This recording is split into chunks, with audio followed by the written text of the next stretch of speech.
Run it up, then run it back. Run it up, then run it back. Run it up, then run it back. Run it up, then run it back. Happy Wednesday, you guys. Welcome to Run It Back. We got Lou, Will, Chandler P. I'm Michelle B, which is the worst one of the three, honestly, when you say it out loud. Boogie currently halftime, I think. It's too much, and I'm not cool enough to do that. Mongolia basketball's hot right now. I think Boogie's down a little bit, so let's send him some good vibes. He got a good lead though. They got a 3-1 lead. They're in good shape. They're still in good shape. Okay, they're down 7 in this game. I'm gonna have updates in my ear as we go through this. Chan, you look particularly sun-kissed today. I don't know what you've been doing when we get off from this show. You know, I got bad lighting here. It's. Don't we have the same lighting? I'm on my phone too now because I legitimately can't figure out or remember my passcode on the laptop, which is the same passcode for 10 years, so it doesn't make sense. It's a mess over here, Beats. And I'm old. All right, let's get to the news of the day, by the way, of course, is coming to us from the Miami Heat and Bam Adebayo making history last night with an 83-point performance. He is now the holder of the second most points in NBA history, beating Kobe Bryant by a couple last night. The stat line. Okay, 20 of 43, 7 of 22 from 3, 36 of 43 from the free throw line. Ooh. That is, of course, an NBA record for free throws made and attempted. It's also the first guy to score 30 or more on less than 50% shooting. This is a controversial 83-point record that's been set. I've only been up for a couple of hours, and the radio and the TV and everybody's heated. So I start with you, Chandler. How you feeling about this record being set last night? Yeah, listen, whether you like it or not, having 83 points in an NBA game is awesome. It's super impressive. Just to have the stamina and just the will to be able to take this many attempts and this much effort is super impressive. And I was all for this until the last 6 minutes of the game. And listen, I'm not going to be one of those old heads that hate on this. And this is truly unbelievable. If you gave me, I don't know, 50 guys in the league right now to guess who had an 80-point game this year, I probably wouldn't guess Bam. And not fair to knock him. That's just not what he's done. He averages 19, 20 points a game. And again, he's a great player. I just wouldn't expect this eruption for him. But I had no problem with it. I respect Spoelstra leaving him in there to do it. I respect the Wizards doing what they did. It got a little silly there at the end, and it did with, purposely fouling the other team and purposely missing a free throw I saw, so him to maybe get the offensive rebound. There was little stuff there that I could see the controversy, but I don't think there's a reason to rain on Bam's parade this morning. This is history. This might be the most points ever because there's zero footage of Wilt ever scoring the 100. Whoa. Ooh. Wow, how about the lights flicking right That's when I Wilt. said that? That was Wilt. Hope you feel good about yourself. I'm going to steer clear then. I'm going to stay out the way. Yeah, don't say anything, Lou. But I'm not going to come up here and rain on his parade after what he did. 83 points, no matter what. He has etched his name in the history books. He surpassed Kobe Bryant's 81-point game that I didn't know would ever, happen. So this was awesome to me. And again, it got a little silly there at the end. And I do think there's some warranted hate for how it happened at the end. But at the end of the day, this was unbelievable and history was made, and I'm happy for him. Super impressive. I got no complaints. I got no criticisms. Listen, when you subscribe to doing silly things, you play silly games, you win silly prizes. Washington, they subscribe to trying to stop him from getting, it looked like the 81 points, or just trying to stop him from continuing to score the way that he was scoring. We can make a case about the 36 free throws. Those were legitimate fouls. They couldn't stop him. They were fouling him. And he shot the free throws for it. I didn't see a lot of flopping. If anything, a lot of those are supposed to be and ones. If you ask my opinions, a lot of those fouls that he were getting, they were supposed to be finished because he was fouled in the act of shooting. A lot of those fouls, if you look at it, the first half when he had 43 in 19 minutes, a lot of that was just bully ball, him putting his head down, either dunking on somebody, laying the basketball up, or complete and ones. And when they couldn't stop him from getting to the rim, he made three-pointers. Now, was it his most efficient night once he realized he was scratching the surface of history? Of course not. Once you get that close to the fire, I'm going for it. One way or another, I'm going for it. I'm going to try to make history, So Look, if you're playing a team that's going to triple team you full court, that's going to deny you inbounds, three-quarter court, and put 3 different guys on you and switch everything and trap everything and try to stop you from getting a record, you're entitled to do everything to continue to go and try and break that record. That includes challenging when you're up 25. That includes leaving you in the game when you're up 25. That includes all of these things. Intentionally fouling. If you're going to intentionally foul somebody on my team, well, we're going to intentionally foul y'all. And all of that stuff, it turned into a little silly back and forth game, but both teams were doing it. At the end of the day, history was made. A lot of people that are going to complain or have criticisms, they've never been that close to an 83-point game, including former players, including coaches. A lot of these guys, they don't have the criteria to even have this conversation. Now, it's fair for everybody to have their opinions. I'm not saying you're not allowed to have an opinion, but until you understand trying to make history and getting that close to it, as NBA players in any other league there is, I'm leaving with this piece of history. Whether you like it or not, or whether you like how I go about it, I'm going to leave with this piece of history if I get that close to it. That's what Bam was able to do. So I was impressed by it. Like I said, I got no criticisms for Bam.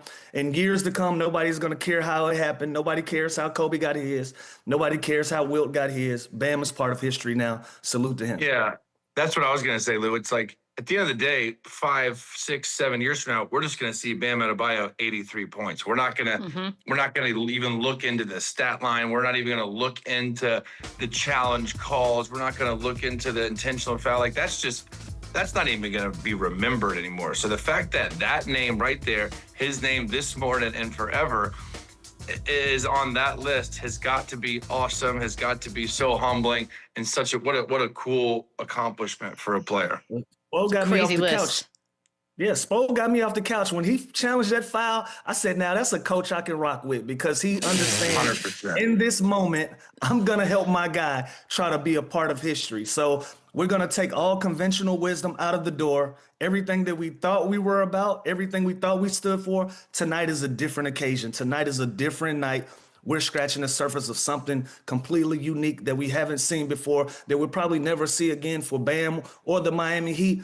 We're going for it. So, a lot of coaches that will be frowned upon. But look, when all of this silly stuff started going on for you to try to stop me, well, I'm going to do some silly things for it to continue on. So I was down with Spo for all the decisions that he made and leaving Bam in the game. I was down. And by the way, we've seen coaches do this all the time, whether it's like for a guy to get 40 or 50 or 60 points, for a guy to get a triple-double. Like coaches do this. Sure. And again, this was just magnified because it was 83 points and it was passing Kobe Bryant and it was the scoring feat of making history. But coaches do this all the time. It just wasn't for this exact example, and it wasn't this dramatic with the back and forth of the team. So again, also Washington, if they have a problem with it, do something about it earlier while he has 40 or 50 or 60. Like, don't let it get to this level. Couldn't stop him.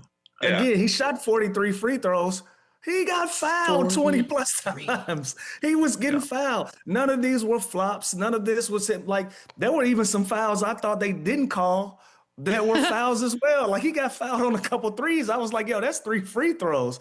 But he didn't get it. A lot of this was legitimate. So whether you like it or not, or whether you didn't get your opportunity to just cheer at the screen from somebody scoring a bunch of points in a row, he had a lot of great moments in this game. So don't take away from what the last 4 to 5 minutes of this game did for him to even have an opportunity to be in the conversation of getting the 83 that he got. I think what we're doing is sort of conflating two things, right? Like, it can be entertaining that a man did what he did last night and it's historic and it's on a list, but you can also be irritated because it was ugly and gross and kind of cheap, especially the last 7, 8, 9, 10 points. So I think both things can be true here, and I don't think you're necessarily. Look, Kobe fans this morning are angry. They made an announcement on the PA last night during the Lakers game, and the PA announcer was like, "I have a mediocre update to history." Like, it was sad, and they booed. I think both things can be true, and I think missing free throws, it got a little weird at the end. But I think because people also love Bam Adebayo, we're happy. Yeah, and we gotta understand. I'm not gonna start an argument with Laker fans or Kobe fans, but I played with him. He put 60 shots in the book before he stepped on the court when in his last game. So again, we just got to look at these things from a different lens. On his 81-point night, his last 7 points were free throws. Anytime you're this close to history, you're gonna see some wonky, weird things happen. And I get it. People don't want to see the record being broke for anybody. I'm sure there are some Wilt fans out there, some old heads that don't want to see the 100 be sniffed. But I guarantee you, when Kobe Bryant had an opportunity, he was going for the 100. He was going for the 100. And so when you set a bar like Kobe Bryant at 81, Bam is gonna go for it. Records are meant to be broken. History is meant to be lapsed, and these things happen. So, everybody that has a feeling, I'm sure everybody has a different and unique reason why they feel the way that they feel. And a lot of it is going to come from Kobe Bryant fans and Laker fans. And that's fine. And that's okay. End of the day, we all do something a little wonky once you get an opportunity to do something special. Simple and plain. Yeah. And it's hard to talk negative at all about such performances like this, but they all had like their wonky situations, right? Like Kobe, again, like Lou said, his free throws and the way he was gunning, of course he was. Like once you get to that level, if I'm getting to 55, 60 points, you better believe that's going to change my mindset. I want to see what I'm going to get. Yeah, I want to give myself a shot. I'm invested. Like I might not ever be here again at 60. Like I'm going for it. Same thing with Devin Booker. He was gunning. There's rumors that Philly was letting the Knicks score so they could get the ball back during the Wilt 100-point game. So if you want to taint Bam's, you got to look at the other records too, because I guess all of them weren't very ethical to a point. Now, Kobe's game was close. I'll give him that game was at least competitive and close. And also, none of these records were against teams with winning records. So listen, there's a lot of asterisks, next to all of these guys' performances. At the end of the day, they're all historic. They're all unbelievable. And it's crazy that we try and find negative, reasons to talk about games like this. And you said it, Chandler, like everybody was invested. The crowd was invested. 100%. The Washington Wizards were invested in not letting him get it. Miami Heat were invested. When you're in that moment, you gotta go with the moment. You gotta go with what's going on. Like I would have been pissed if I would have seen anybody in the Miami Heat uniform take a shot under 5 minutes. I'm like, what are you doing, bro? Why are you shooting the basketball? Even down to his teammate missing the free throw. I saw Bam on camera saying, "Don't foul." He didn't want it like that. But if y'all are gonna play a certain way, we're gonna play a certain way. So again, we can criticize, but none of us were in that moment. And until you've experienced something like that, or until you've been a part of it, you wouldn't understand. That's just the nature of the beast. And I think that's the problem. And I didn't want it to be so egregious at the end that when people talk about it, they talk about that. And I do feel like it got so, like silly. I said, it got so egregious. It got silly. We can call it. It got silly. However, I know, but when people that obviously watch the game, they're going to be like, yeah, Bam had 83 points.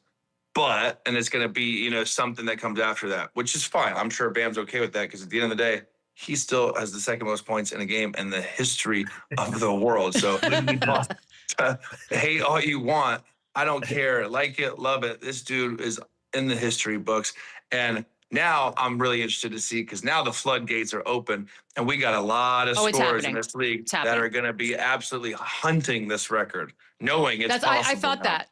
Like, think about it. Think of how much time elapsed between Wilt and Kobe, and now between Kobe and Bam. Like, it's just going to get shorter and shorter. So we're 100% watching currently an active player. Book made a run for it. We got to throw Book in there. He made a run for it. So it was. How about Joel? 70 and 3 quarters? We've had a couple Luka's guys make a run for it.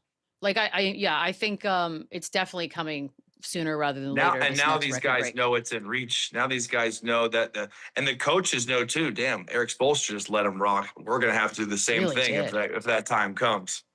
By the way, is there a Jalen Rose in all of this? Because I feel like Jalen Rose has had years of sort of ridicule from the 81. Like, who's the new Jalen Rose? Do we have all one? the Toronto Raptor guys are kind of breathing a sigh of relief if getting out of that history book. I saw Sam Mitchell celebrating a little bit with some champagne there. I've seen a lot of the Toronto Raptor guys taking a little sigh of relief after this. Now you don't have to do this anymore. No, we have to start naming the Wizards from last night. The records, it's not just the points that were scored last night. I know. Yeah, that was rude. He also, I mentioned the fact, all right, points scored 83. Yes, that's a record. Free throws made, 36. Free throws attempted, 43. I don't know if any of these records. I think we all agree the points are going to get beaten. These are all going to get beaten, right? Like the seal is broken.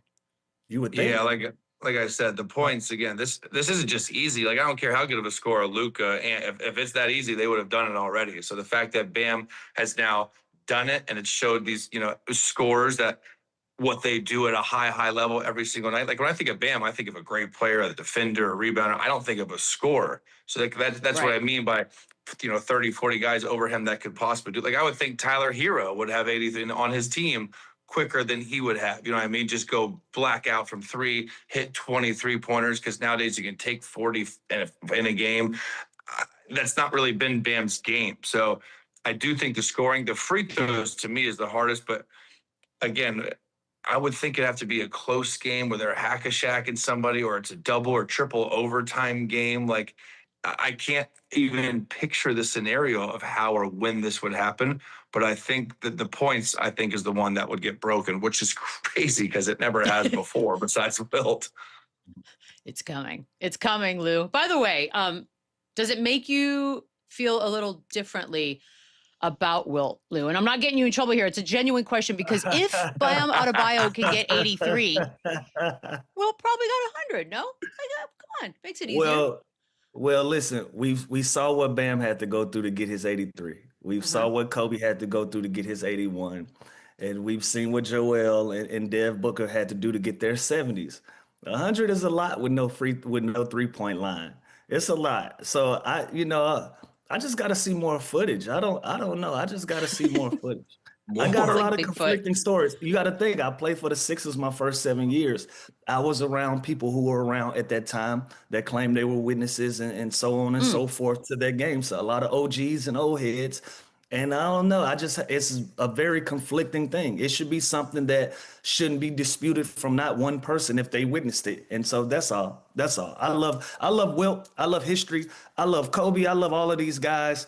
History is history. But I don't know. For me, 83 looks like the number right now. 100 is going to be a lot to go get for anybody else out there. So it is what it is. And that's what's funny is like this. There's history, but this is Bam's history. Kobe's is his. Wilt's is his. We as media and then talking heads, we like to combine all of them. How do we make this about Kobe Bryant? How did this become about just Kobe Bryant? Why do we have to compare this performance to these other performances? This is his own individual, fantastic performance that, by the way, nobody has ever done before. So how are we comparing it to anything else besides maybe Wilt, who had the 100? No one has done this before. So let's talk about it in that light and give him the flowers that he deserves in that light, because there's one other man on the planet that ever existed that's done what Bam's done. So who cares about the other guy's performances? Let's talk about Bam and how unbelievable the feat is. And yes, again, we all know the ending of it was a little silly, but still, at the end of the day, no man has done what he's done, and that's really, really cool. Well, you have to compare it simply because they're numbers. There's no more beautiful way of comparing things than having actual valid statistics. So I get it. I think the Kobe fans are going to call this disrespectful no matter what. There's a sentimentality that comes with Kobe Bryant now, especially. So that's going to be a tough. You're not going to win them over. Let me say this, Beadle. If you are a true Kobe Bryant fan and you respect Kobe Bryant, you know that Kobe Bryant relentlessly haunted records in history. And he wanted those things. That's what we sign up for. We sign up to be competitors. That's what we are. So if you truly respect Kobe Bryant, you knew that he had the Mamba mentality. I promise you, he was going to get that 100 points. He wasn't thinking about Wilt Chamberlain. He was thinking about going to get a record.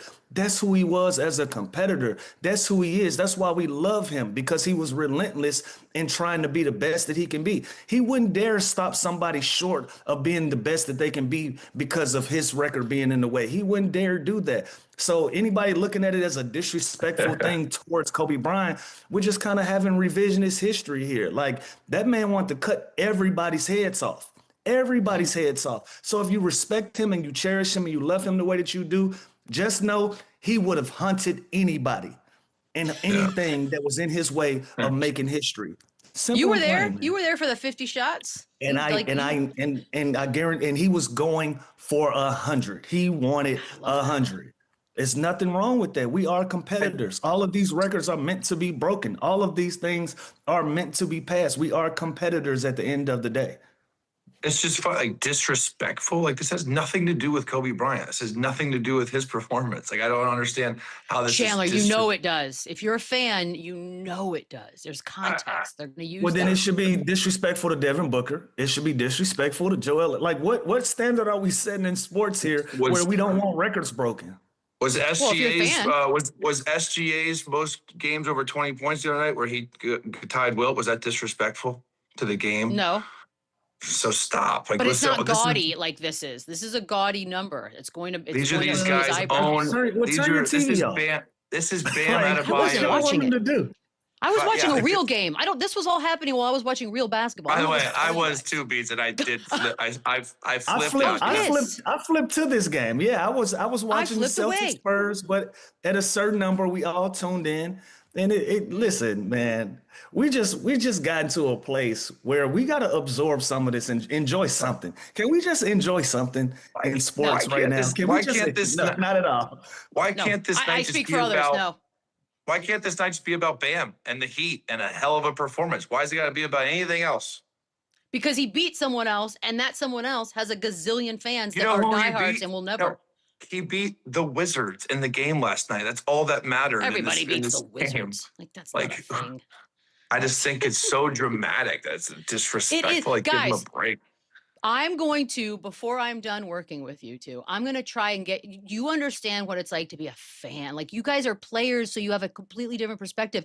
But there are people, and you may And think we this just is trying sad to or tell you pathetic. that y'all be Live or wrong a die. lot. That's all. I get that. But it doesn't change the fact that people are angry about this today. Like they're Right, out but there. They'll probably be angry at us because we're making Yes, points they're angry that at you. doesn't go Yeah. with their You know narrative. what? They'll be mad at me after this, but it's You whatever, know what, man. Beans? Lou, shame on Bam. Why would he do this? Bad Bam. You should never have tried and done this and chase history and broke an NBA record that you probably never Dude. even thought was reachable. The audacity of Bam to do that. Give me a break. Shut up. Come on now. By the way, Asia Wilson being courtside for like it's, and then she's up there with him after the game. It's like Asia a movie. Wilson at the They're press a conference movie. was dope. That was That's dope. they are 100%. That is love of basketball in real time. That is real love in and real basketball. time That's with dope. real people. It's beautiful. It's beautiful. He was I Bam. He love was love. Bam Adebayo last night. He wasn't her boyfriend last night. So shout out Isn't to that that. finally Bam doing something on your Hey. own? Sheesh. Does he have to practice today, Lou? Hell no. You have to get up today. No. I don't think Do whatever anybody you want. practiced today. Oh God. All right. We're going to take a quick break. Like I mentioned, a good game was happening during all of this, and we will get to that next. Can we get a boogie? Can we get a boogie score check? Run it up, run it back. Battle of the Deuces. That's probably could be named better. Wemby with 39 points, 8 made threes. He had 11 rebounds last night, helping the Spurs hold off the Celtics 125-116. De'Aaron Fox finishes with 25 and 9. Derek White at 34, 7 and 5. Tatum at 24. I didn't mention Jaylen Brown for a reason. We'll get to him in a little bit. But the Spurs have now won 16 of their last 17. And amongst those wins, you've got Detroit twice, Lakers, Thunder, Rockets, Celtics, Warriors, and Raptors, Lou. It's a pretty, if I do say so myself, impressive great stretch. run. Most impressive so far of the season for the league? I don't. You got to give them credit. I'm sure there's some teams out there, but for lack of information, I don't know of a better stretch. This is impressive, especially with the teams that you just mentioned and the way that they've been able to beat some of these teams. You know, like the Detroit wins were very impressive. Those were the ones that stood out to me. What they've been able to do against OKC, I know that's not a part of this, but what they've been able to do to OKC this year, they've turned a lot of heads and they've put themselves Got in a one position. game in there, buddy. Got one. Yeah, one, but you know, they went out and got 3 of them. So that's an accomplishment within itself. But just the defensive mindset, the way that Wemby's been able to turn the corner and take his teammates with him, you know, from the Vassell's to the Foxes, to the Harpers, to the Castles, like they have so many different guys that can beat you on any given night. The most impressive part to me is they do it as a team and they do it as a group and they don't care who gets the credit. Obviously, Wemby is going to be the guy that's going to be in front lines and his face is going to be a lot of these headlines. but a lot of different guys have been the reason why they've had the success that they've had. So this is a team that's poised and at the right time of year where you want to see your team start to turn their corner, start to play these games, and start to go out and beat reputable teams going into a deep playoff run. That's what you want to see from your group. So San Antonio has been just as impressive as anybody else in the league right now. Yeah, and B's, without the 83-point eruption, we're opening the show with this game and this team, and this is not easy to do what they're doing right now, and it's like the flip side of what most teams do, and that's beat bad teams, go on these stretches on non-playoff teams. They're beating good teams, and they're battle tested, and that is going to give them confidence when they do have to face these teams as such a young team down the stretch and in the playoffs and possibly in the finals. When you talk about, a Detroit Pistons basketball team that they could possibly reach in the NBA Finals. So this is super impressive. Again, we're going to talk about Wemby and what he does and how he's kind of expanding his game. You kind of see him get into his bag a little bit more offensively. Defensively, you know what he does, but it's the other guys for San Antonio. It's Vassell, and it's Castle, and it's Harper. Fox last night goes for 25 points. Champagny, he struggled last night, but he's been pretty consistent for them all season long. And so there's such a balanced attack. They're always going to defend even when shots aren't falling. And Wemby just provides something that we've never really seen before in the league, offensively and defensively. So for such a young, up-and-coming team, we can't even talk about them like that anymore because they're here and they just might be, the best or one of the best teams in the NBA, and they're a real contender as far as early as this season. Luke Cornett was great last night as well. So full disclosure, I still have this. Oh, Luke Cornett gets traded to Atlanta one day. I'm going to leave it there, man. Let's go. I'm going to light a candle for that. So I still have, there's this little piece of me, and maybe it's the OKC of it all, but as a super fan of the Spurs, I still have like a 4% part of me that's like, they can't, it's too soon. They can't get this done. But then I'm hearing more and more people sort of just come out and go, you know what? They maybe can. Like, legitimately, are we looking at a real contender? Or are we just very, very in the moment right now, Chandler?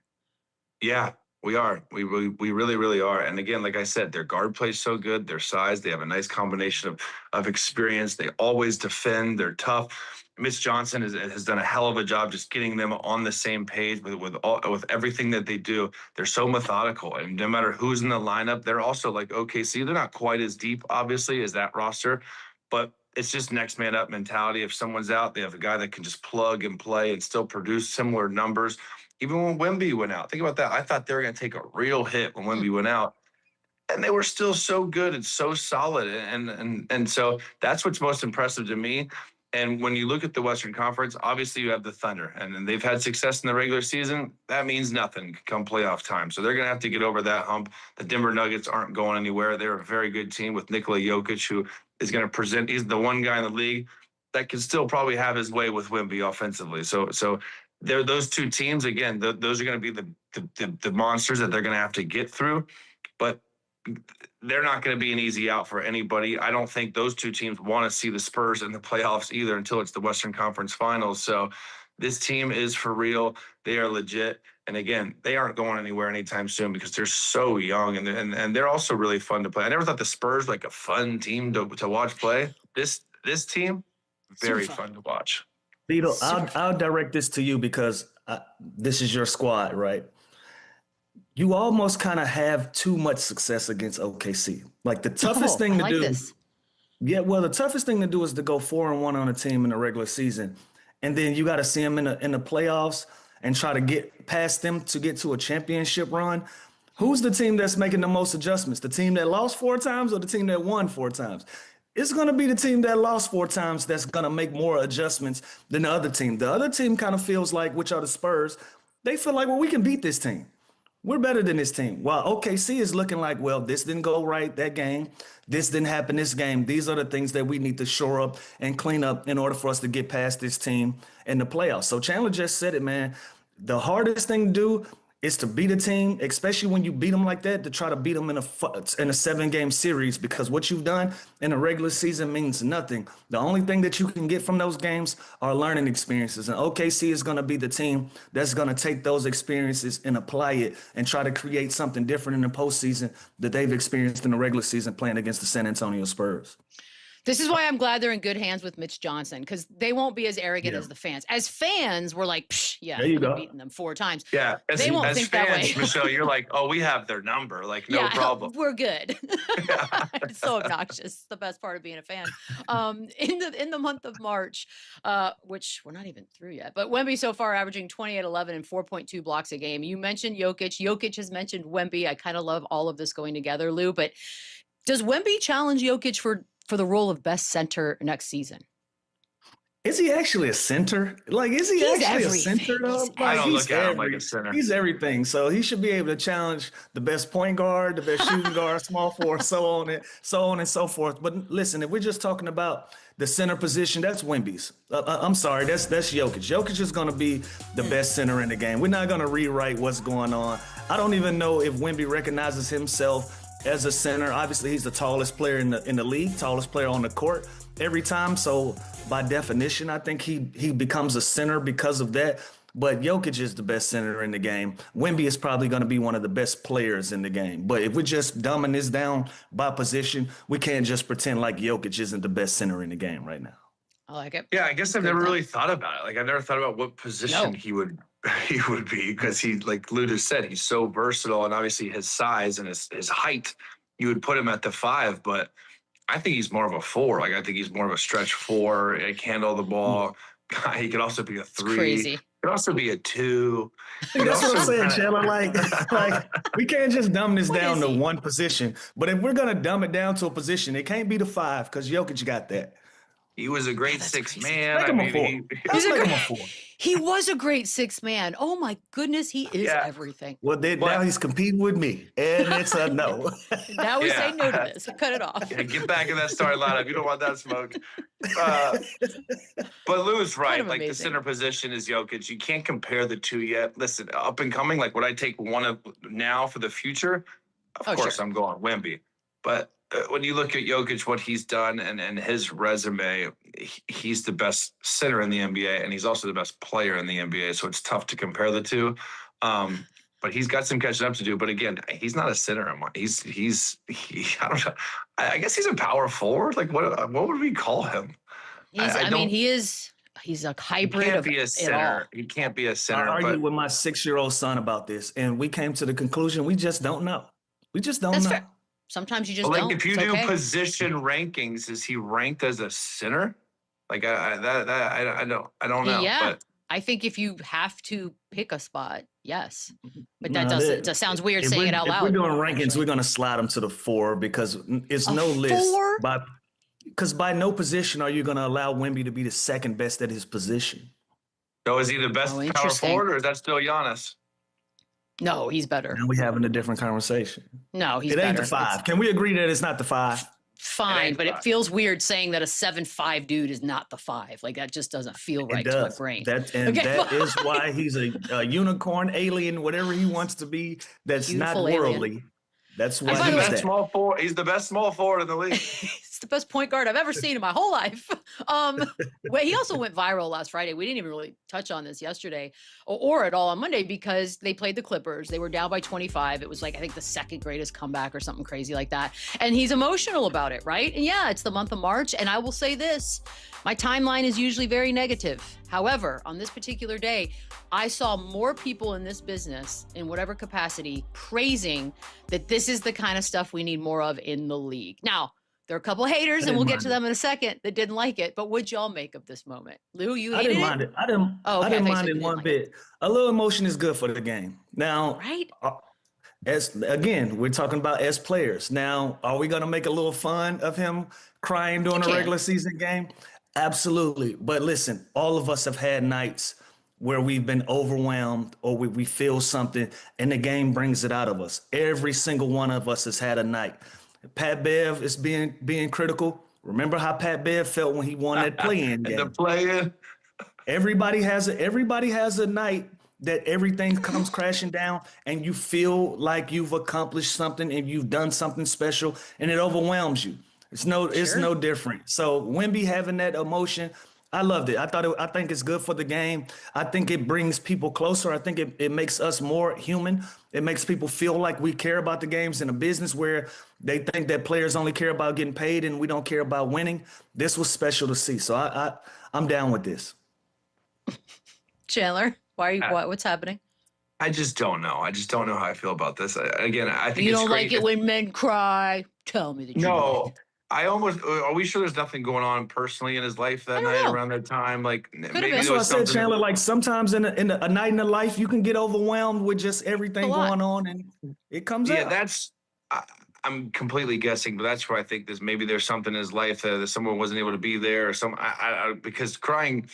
Again, I'm not like mention It's cry. a release. I cry. Yeah. It's since I've had kids, I cry all the time, so I get it. But I never really cried before. But I'm just saying, crying during a regular season game is crazy. Like I've never seen that. Let me ask you a question, Chandler. Could be a lot going on. But you know what? You know what you have seen? How many guys have you seen cry behind the scenes after games, though? Yeah, I've seen. Again, you never know what's going on in someone's life either. So I don't want to like make fun or belittle this. Yeah, there we I go. just don't. I don't think he was crying because the win meant so much to him. That's why he was teary. Could be a little bit of everything, right? Like it could whatever's been, happening. yeah, it could be some light things going on. And listen, after a long game, a 25-point deficit, you go out and win that game, that can overwhelm you. So listen, I'm pulling the curtain back a little bit because you don't see it a lot on the floor like we saw with Wemby. But behind the scenes, after a tough fought win sometimes, and a guy just feels overwhelmed with the attention, with fans, with everything going on, and you finally get to a place where you get some quiet, you can get overwhelmed sometimes. I've seen it. I've experienced it. I've felt it. I've done it myself. And I've consoled my fair share of teammates with happy tears of joy after some of these things because, you're 60 plus games in.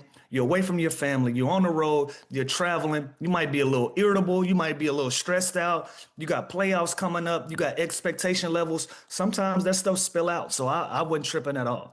You know what? He had that friend that they couldn't find that was missing, and then they found him. The kid that was going to the we all have crap, right? Like we all have it.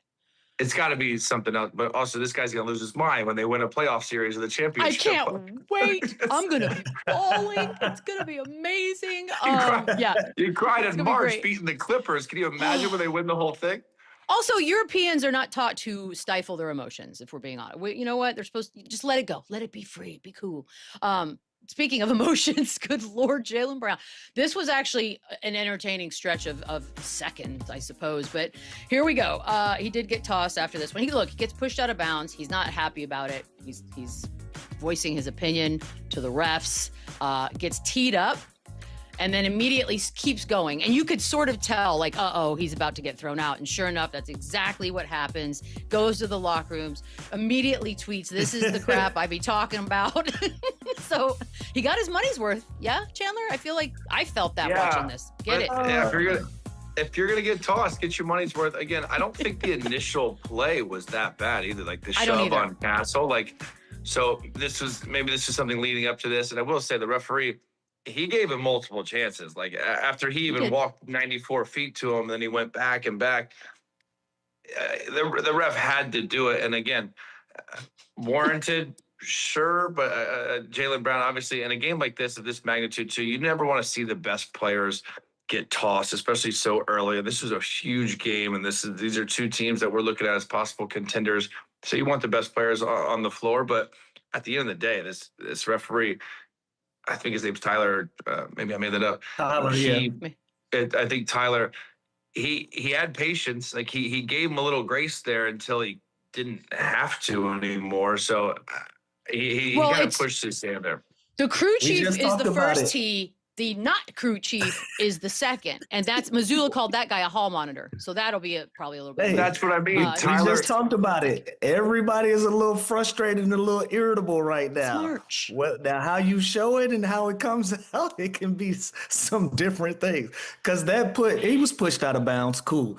But for you to lose your mind about it like that, I'm a little irritated. By the way, I'm it a little was irritated. physical. Like the first play of the game, when Wemby gets whacked in the face, like there was physical on both ends. Like I'm not sure if you didn't Also, realize how that. about I don't know if we have this. How about the Wemby push on Tatum too? Was a little weird. Like after the layup, some did you moments. guys see that? Like there was definitely some moments. This is a physical game, but again, Tyler gave him multiple opportunity to walk away. I think you can read his lips too. He said, "What?" Brown leaves and then comes right back. What do you expect him to do? Like, again, the hall monitor comment was great. That was hilarious. I love a good Missoula quote. But Love like, a hall come monitor on, comment. dude. At the end of the day, you can't just talk shit to these refs and not have consequences. By the way, what's the fine? So he got $35K a couple years ago for criticizing refs. What does this one look like? Do we take into consideration? The end game tweet's never good. The Lou. tweet is what's gonna do it to him. I love the remember in-game tweet. Remember Charlie Villanueva at Was halftime just tweeting tweeted away? like adjustments? That's amazing. That was a different time in Twitter history. We were still kind of navigating how Twitter works and what was That's accepted fair. and That was what was allowed at incredible. that time. That was, Wait, are you that not was a allowed different to time. post in game? Is that an actual rule? No, No, you're you're not allowed zero to be on your posting. phone. Yeah, no I think there's posting. like a time limit too, like of a certain amount of minutes before or after, or I think something it's like that. where you're I think not- it's 30 minutes before the game and like 30 minutes after. You can't tweet For a before public post. you're available for media. Regardless, you're damn Wow, sure didn't not know that. allowed to during halftime. So 50? You're not allowed to 50K? tweet I when think he it's was a 50 tweeting. ball. I think it's 50 minimum. It's a 50. I can't. You know what? No, It's a yeah, 50. 35 was They the might other. get, and Joe might put another 25 on top of it. So some charity is going to get a nice little whopping coming their way soon. 75. I don't know, but it was thoroughly entertaining because JB looked like, you know what? I'm going to get out anyways. I might as well just keep it moving. And it was Get your it was money's worth. glorious. I also thought it would be a much further scoring game after he was out, but it was a little too close for comfort, I'm sure, for some Spurs fans. No worries. We'll take a quick break. There were other games on last night, guys. More games for us to talk about on the other side. Run it up, then run it back. Run it up, run it back. T-Wolves out here in Los Angeles last night. It's a loss. 120-106. The Lakers have won 6 of their last 7. LUKA had 31-11-11 last night. Reaves with 31-8-7. 8-14-12. Ant finishes with 14. Not his best game. No LeBron on the court for them last night. They have now, don't look now, moved up to the 4 spot, Lou. Wow. Half game back of the Rockets for the 3rd seed. It's almost as if we just pretend we don't care about the Lakers and they're not going to do anything. And all of a sudden, bam, they're right there. Ceiling for them is what? I don't know at this point. You know, they've had such a roller coaster of a season, but they've never slid to 7, right? They've been in between 3 and 6 the entire time of the year. And we've been trying to tell everybody, look, y'all can feel how y'all want to feel about the Lakers, but they've been consistently 10 games plus over 500. Now they're 15 games over 500. So they have a competitive shot just as well as anybody else. You know, and especially when you have a veteran-led group, they're always going to find ways to figure it out and get things going. So LUKA and Austin Reaves last night, nothing short of spectacular. They know that these games are important. They're looking at, you know, possible playoff matchups in the Minnesota Timberwolves, and you're on your home floor. This is the time of year where you protect home court. So last night was a great game for them. Yeah, Lou said a It's roller tricky. coaster is a perfect word to kind of explain and describe their season, right? It's kind of been up and down. We all know their holes. They're very public. They're very talked about with defense and shooting. But offensively, when they have games like they did last night, and you can go and get 31 from your backcourt with LUKA and Austin Reaves, and then you have an off shooting night on the other team, and you have guys like Marcus Smart that are flying around, and at least and Rui's locking in. Like, this can be a more complete team than we've seen all season long. And so again, offensively, we know that they can go and they can score a bunch of points. Even this game last night, I think they scored their first point like 4 or 5 minutes in the game. I fell asleep, I'll be honest with you. The fact that they still scored 120 points is insane. Like, they didn't score the first 5 minutes of the game, yet they still can go and put up 120 minutes up the other 42 minutes. It really is ridiculous. So offensively, they're always going to be potent. They're always going to be elite. It's just a matter of if they're making shots and if they can get stops. Hold up, I need to focus on this for a second because we're on the West Coast. Lou, you're on East Coast time. If he fell asleep, you had an 11 p.m. start for this bad boy. How much did you get to watch? I didn't see a lot of it. It was a late start. It was a late start for me. I didn't 11 see, is illegal. I didn't That see a should be lot. illegal. Yeah, it's challenging on the East Coast to keep up with everything. Yeah, but I don't know what I hate more. The 4 p.m. start on the West is tough. Oh, I love it. Or I love a staying 4. up till love the 2 early a.m. on the starts. East. Are you kidding? No. I love basketball West Coast, being best available coast at for 4 o'clock. sports. This is not even up for argument. It is Except football. Having lived on 10 the East a.m. Coast for 10 so a.m. long. watching football is ridiculous. Dude, I'm done Yeah, with like football Sunday on 8 p.m. Boom. Yeah, out. like the Still Gators play at noon on the East Coast football. That's 9 a.m. my time. It's brutal. Perfect. Oh, what? What? You get yourself a donut? No. It's absolutely not perfect. This is what I've decided we have a problem with, right? I think the wording of, despite the fact that the numbers say right now, yes, I think when I ask the question, are the Lakers better without LeBron? It just sounds rude. We need to figure out a better way to sort of frame that. How about like the Lakers' strengths appear to be LUKA and Austin Reaves and no one else. Yes, Chandler? Is there a better way for me to ask this question? You know we've if I say answered without it before. LeBron, y'all get mad. You know we've answered it before, but now the question is, are we sure? The Lakers. Listen, they've had success. And when you have a guy without him, and when a guy like LeBron James is out, you have this onus and the responsibility to step up and to play good and to play better. And you know that he's not going to be there forever. So the Jake LaRavias of the world, they might feel that opportunity is there for the taking. And sure, they've had success with him. But again, I just can't, when I watch them play and I watch the way LeBron plays and how he's so unselfish and he gets these guys involved. And I think the spacing might be a little better without him, but I just can't say that they're a better team. And I think in the playoffs, when it slows down the half court, they are going to want LeBron James. LeBron James also has been one of their better defenders all season long on a team that has struggled mightily defensively. So he can only help there on that side of the ball. So no, yes, I am still sure that the Lakers aren't better without LeBron. Maybe JJ just needs to find different rotations or different, offensive sets or something, or play a little faster, or just something to adjust to have more success with him. But he's LeBron James. Whatever they're doing, he will figure out how to fit in and how to have success. Will he? Because the problem is each of the ways, the LeBron with LUKA, no. LeBron with Reaves, no. LeBron, Reaves, and LUKA, no. Reaves, LUKA, yes. That's going to be tricky. I don't envy him. By the way, Boogie's team won in overtime. We'll take a quick break. Run it up, run it back. Lou, whoa. Lou, you got some nerves today? What's going on? There he is. Yeah. Got an unruly fan on the field. What's up, bud? What's up, Lou? Yeah, I'm headed down to Macon, Georgia for the Hebron Christian Academy. My daughter's basketball team. They're in the state championship today, so my nerves is a little shot because I'm nervous for my kid. I can't go out there and go give her 40. She got to go out there and do it themselves. So shout out to the girls and good luck. Wait, Lou, she's already back from the ACL? No, she's getting an A on a team project. I like this. She doesn't know you're nervous, right? Like they can't feel you're nervous. She doesn't know. Okay. So I know that she's nervous, so it's making me nervous. Okay, Macon, Georgia, home of the Macon Whoopie. If you could put me up a hat, I'm on my way. 2-hour drive. I'm on the way. Wow. That's kind of long. All right, good luck. Good luck to the Williams family today. Chandler, get yourself a computer, and we will be back tomorrow. You look like you terrorized the house, young man. I know, he looks like you're up to something.